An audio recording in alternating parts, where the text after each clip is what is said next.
problem is working capital is often seen as being, an accountant's term, and that people, owner managers, aren't aware of it or don't focus on it. I mean, and it's working capital is simple. It's your stock plus your debtors minus your creditors. So in other words, it's the investment in the business in stock and debtors that isn't being financed by your trade creditors. So the owner manager needs to understand how that works. He needs to understand if he makes decisions to buy extra stock, that's going to suck up working capital and it's got to be financed, or if he gets extended credit to his customers, that's going to suck up working capital and it has to be financed. So he needs, or she needs, to know how it works, needs to know how the working capital in the business is generated and is managed, and be an active part of managing it, not just leave it to the accountants to tell them once a month or once a quarter, once a year, you've run out of working capital, you have to get more bank loans, because in this crisis, with the credit way it is in the economy, it won't be that easy to replace it with bank debt. There isn't that much bank debt available, so you're going to have to manage your business more tightly, and a key part of that is understanding your working capital, its components, and how you manage them.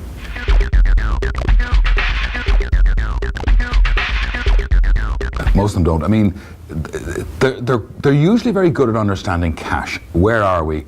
Where are we with our overdraft? And then they're quite good at being reactive to that, I know I've got to pay the payroll at the end of the month. I'm going to run out of cash, or I won't have the money to pay for it, so I better go and collect my debtors. But that tends to be reactive rather than, proactively managing. So knowing at the beginning of the month, chances are this month, like projecting, do a cash flow, understand what cash am I going to get in this month, next month, the month after for my debtors, what stock am I going to have to buy, what am I going to have to pay my creditors. And it doesn't have to be rocket science, it doesn't have to be a 20-page Excel model, it can be a one-pager, but just manage your cash flows, see what the working capital is going to be, and therefore proactively manage your business, and know in advance that I better go out, I've got some obsolete stock here, there's no point sitting on it, it's not going anywhere, set it off cheap, turn it into cash, so you're going to have enough cash to meet your working capital needs as you're going through, and manage the business that way rather than react at the end of the month. Well, one of the common mistakes is go chase profit and not manage cash. Other mistakes are not to accept you've made a mistake. I mean, in a retail business, for example, retail is having a hard time at the moment. Sitting on stock and hoping that it's going to sell for the price you wanted it to originally, whilst you're still having to pay your creditors, for suppliers for supplying it, that's unrealistic. So that's a mistake. Accept your errors, discount your stock, sell it. If it's slow moving or obsolete or just not happening, turn it into cash and move on. That's classic.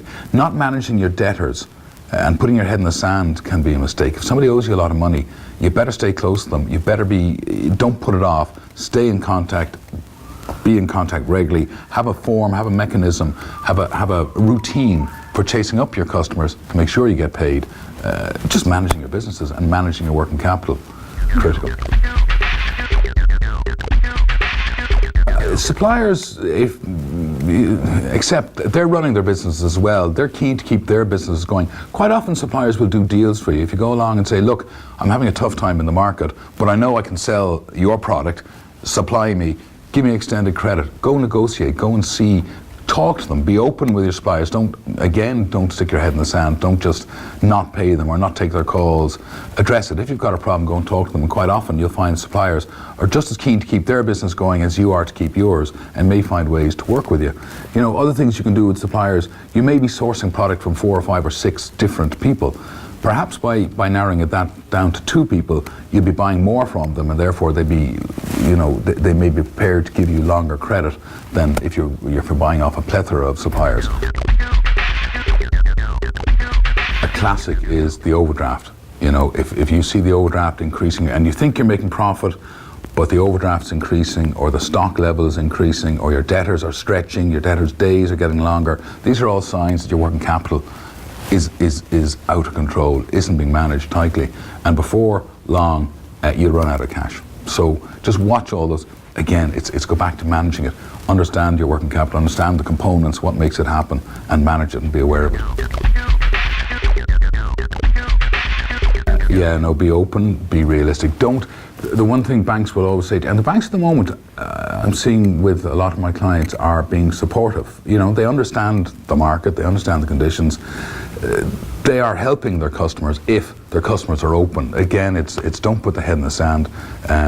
if you see you're in trouble, if you can't make a capital repayment, or if you see coming up you're not going to be able to, don't wait until the day or the week when the direct debit's going to bounce. Go and talk to them in advance, see if you can reschedule, because they are doing that. They are rescheduling, they are giving capital moratoriums to help businesses work through their problems.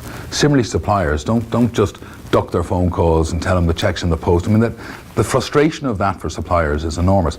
Just deal with them openly and honestly, tell them what you can do, and then deliver. So you do your plan, work out what it is you can do, tell them what you can do, deliver on that, and people will work with you rather than against you.